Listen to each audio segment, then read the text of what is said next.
السلام علیکم ورحمۃ اللہ وبرکاتہ۔ امید ہے آپ سب خیر وعافیت سے ہوں گے۔ اللہ سبحانہ وتعالی اور صحت کی بہترین حالت میں رکھیں، آمین یا رب العالمین۔ را کے احکام ہم پڑھ رہے تھے، اور جس میں کہ را کے مفخم پڑھنے کا طریقہ ہم دیکھ چکے ہیں، اور را کے مفخم پڑھنے کے طریقے میں ایک طریقہ ہم نے یہ دیکھا تھا کہ را ساکن ما قبل جو کسرہ ہے وہ عارضی ہوگا، تو را کو موٹا ہی پڑھیں گے، ٹھیک ہے۔ تو یہ عارضی حرکت کیا ہوتی ہے، اس کے بارے میں پھر ہم نے پراپر ایک نیا لیکچر بنایا، اور یہ عارضی حرکت ہوتی ہے حمزۃ الوصل کے اوپر، اور ہم حمزۃ الوصل کے اوپر عارضی حرکت لگانے کے 3 رولز ہیں جو کہ ہم نے پچھلے لیکچر میں دیکھے۔ اگر آپ نے نہیں دیکھے تو اس کو ضرور دیکھیں، تاکہ اگلا لیکچر بھی آپ کے لیے ایزی ہو، اور پیچھے جو را مفخمہ والا لیکچر تھا وہ بھی آپ کے لیے ایزی ہو جائے، کیونکہ یہ دونوں لیکچرز میں کسرہ عارضی کی بات کی گئی ہے، ٹھیک۔ تو چلتے ہیں اپنے لیکچر کی طرف، پڑھتے ہیں، دعا پڑھ لیتے ہیں۔ رب اشرح لی صدری ویسر لی امری واحلل عقدۃ من لسانی یفقهوا قولی اللهم فقهنا في الدين رب يسر ولا تعسر وتمم بالخير وبك نستعين اللهم إنا نسألك علما نافعا ورزقا طيبا وعملا متقبلا آمین یا رب العالمین۔ تو دیکھیے آج ہم پڑھیں گے را کے مرقق پڑھنے کا طریقہ۔ دیکھتے ہیں کہ را کو کب باریک پڑھا جاتا ہے۔ تو پہلا رول ہے کہ را کے نیچے اگر اٹ سیلف کسرہ آ جائے تو ہمیں کچھ اور دیکھنے کی ضرورت باقی نہیں رہتی۔ را کے نیچے کسرہ آ گئی تو اس کا مطلب ہے را کو ہم باریک پڑھیں گے۔ کیسے؟ ٹھیک ہے، رزقن، آگے دیکھیے کریم، الرجال، سوری یہ والی جو آنی تھی، یہ مثال نیچے والے میں آنی تھی، یہاں پر غلطی سے لکھی گئی، بہرحال ٹھیک ہے۔ رزقن کریم، یہاں پر دیکھیں را کسرہ کے ساتھ ہے، تو یہاں پر را جو ہے باریک۔ سیکنڈ نمبر پر دیکھیے کہ را کو ہم کب باریک پڑھیں گے، جب را مشدد کے نیچے کسرہ آ جائے، یعنی را مشدد ہو اور اس کے نیچے کسرہ ہو، تب بھی ہم را کو باریک پڑھیں گے۔ کیسے؟ الرجالی، ٹھیک ہے، من الربا، من الری، یہ کلمہ بہت امپورٹنٹ ہے۔ اکثر اوقات یہاں پر کیا ہوتا ہے، اکثریت جو ہوتی ہیں وہ یہاں پر را کو موٹا پڑھ دیتے ہیں، کیسے؟ من الربا، ایسے پڑھ دیتے ہیں، یہ غلط ہے۔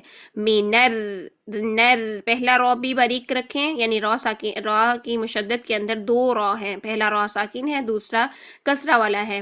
تو اگر ہم نے کسرہ والا را کو باریک کرنا ہے تو ہم پہلا والا را جو ساکن ہوگا اس کو بھی باریک ہی رکھیں گے، شد والی دونوں را باریک ہوں گی، ٹھیک ہے۔ تو ہم نے دونوں را کو باریک رکھنا ہے، من الربا، ٹھیک ہے، من الربا، یوں بولیں گے، ٹھیک۔ آگے دیکھیں تیسرا رول کیا ہے را کو باریک پڑھنے کے لیے، تو وہ یہ ہے کہ را ساکن ما قبل کسرہ، ٹھیک ہے، را ساکن ما قبل ساکن اور ما قبل کسرہ، یعنی را ساکن سے پہلے بھی حرف ساکن ہو اور اس سے پچھلے حرف پر کسرہ ہو، تب بھی ہم اس را کو باریک ہی پڑھیں گے۔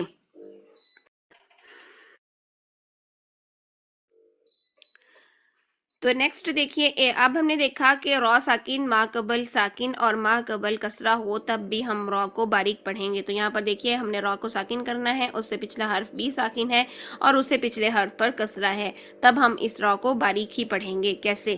السحر، ٹھیک ہے، السحر، پھر حجر، پھر الذکر، ٹھیک ہے، السحر، السحر، حجر اور الذکر، ٹھیک ہے، ان کو ہم باریک پڑھیں گے۔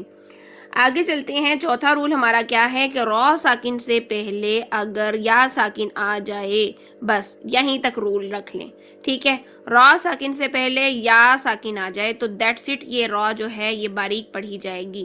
اب چاہے را ساکن سے پہلے یا ساکن ہے، حالانکہ ہم نے پیچھے کیا رول پڑھا ہے، ابھی ہم نے رول پڑھا ہے کہ را ساکن ہو، اس سے پچھلا حرف ساکن ہو، تو پھر اس سے پیچھے بھی دیکھتے ہیں ہم، کسرہ ہو تب ہم اس را کو باریک پڑھتے ہیں۔ لیکن اگر را ساکن سے پہلے یا ساکن آ گئی ہے تو دیٹس اٹ کہ ہم اس کو باریک ہی پڑھیں گے، چاہے اس کے پیچھے فتحہ ہے، چاہے اس کے پیچھے کسرہ ہے، ہم اس کو باریک ہی پڑھیں گے۔ کیوں؟ کیونکہ ہم نے دیکھ لیا کہ را ساکن سے پہلے یا ساکن آ چکی ہے، بس اس یا ساکن کی وجہ سے ہم را کو باریک پڑھیں گے۔ کیسے؟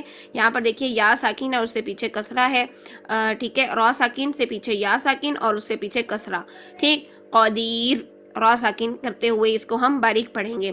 اب یہاں پر دیکھیے را ساکن ہے، اس سے پیچھے یا ساکن ہے، لیکن اس سے پیچھے دیکھیں تو فتحہ ہے، حالانکہ ہم نے یہ والا رول جو پڑھا تھا، ہم نے کہا تھا کہ را ساکن ہو، اس سے پچھلا حرف ساکن ہو اور اس سے پیچھے کسرہ ہو، لیکن میں نے کہا کہ اب اگلا رول یہ ہے کہ را ساکن سے پیچھے اگر یا ساکن آ گئی ہے تو ہمیں اس سے بھی پیچھے جانے کی ضرورت نہیں ہے، چاہے فتحہ ہے، کسرہ ہے، کچھ بھی ہے، ٹھیک ہے، بس ہم نے یہیں تک رکھنا ہے کہ را ساکن سے پیچھے یا ساکن آ گئی تو دیٹس اٹ، کہ یہ را باریک پڑھیں گے. تو دیکھیے خیر، ٹھیک ہے، خیر یہ باریک پڑھیں گے. لِأَضَيْرِ، ٹھیک ہے، را ساکن باریک پڑھیں گے، اس کے پیچھے یا ساکن آ گئی ہے. تو یہ 4 رول ہو گئے ہمارے. پہلا یہ کہ را کے نیچے کسرہ ہو، دوسرا را مشدد کے نیچے کسرہ ہو، تیسرا را ساکن ما قبل کسرہ ہو، چوتھا یہ کہ را ساکن ما قبل یا ساکن ہو تو ان را کو باریک پڑھیں گے. پانچواں رول دیکھتے ہیں.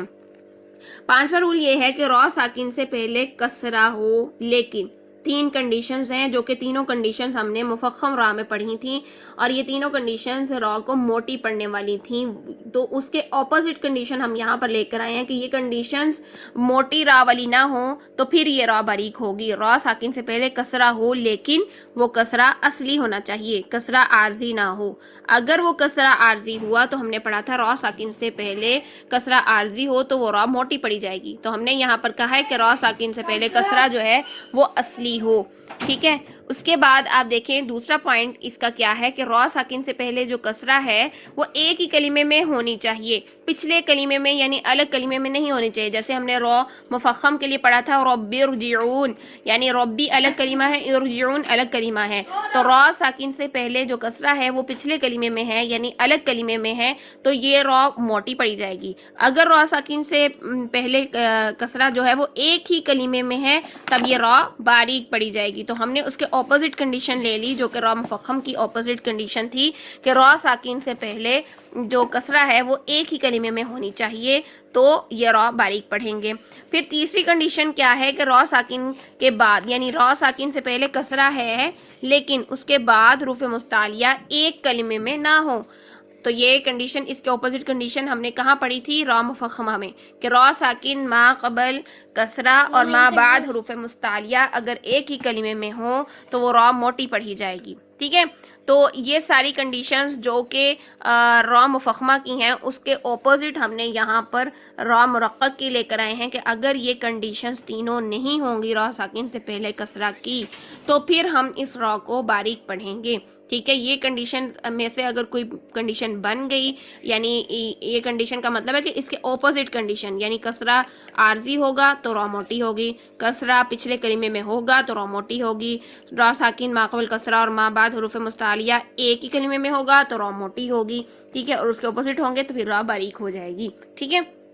تو اگر آپ نے را مفخم کے اچھے سے رول یاد کر لیے ہیں نا تو اس را والی کنڈیشن، را ساکن ما قبل کسرہ والی کنڈیشن آپ کو بالکل بھی مشکل نہیں لگے گی. ٹھیک ہو گیا. اب کسرہ اصلی ہونا چاہیے، الگ کلمے میں نہیں ہونا چاہیے اور اس کے بعد حروف مستعلیہ نہیں ہونا چاہیے. دین یہ را باریک ہو گئی. پھر عون، ٹھیک ہے، یہ را باریک پڑھیں گے. مریتن یعنی ایسی را جو جس پر امالہ کیا جائے. امالہ کیا ہوتا ہے؟ امالہ ہوتا ہے مائل کرنا یا جھکانا. اب وہ کیا جھکانا کہ زبر کو زیر کی طرف جھکانا یا پھر الف کو یہ کی طرف جھکانا، یا کی طرف جھکانا، ٹھیک ہے، یعنی آ کو اے پڑھنا اور اسی طرح با کو بی پڑھ دینا جو ہے نا وہ کیا ہوگا؟ امالہ ہوگا. یہاں پر مجریہا پڑھا جائے گا روایت حفظ کے مطابق، ٹھیک ہے. یہ والی را جو ہے وہ امالہ کے ساتھ مجری ری نہیں پڑھی جائے گی بلکہ کیا پڑھی جائے گی؟ رے کی ساؤنڈ، یعنی بچھا دینا، لٹا دینا، جھکا دینا. اس کو یوں کہہ سکتے ہیں آپ کہ را کو جو ہے وہ اس طرح سے لٹا دینا، ٹھیک. تو یہ را امالہ والی ہوگی تو اس کو ہم مجریہا پڑھیں گے. اب جب ہم مجریہا پڑھ رہے ہیں تو یہ را موٹی نہیں ہوگی بلکہ باریک رہے گی.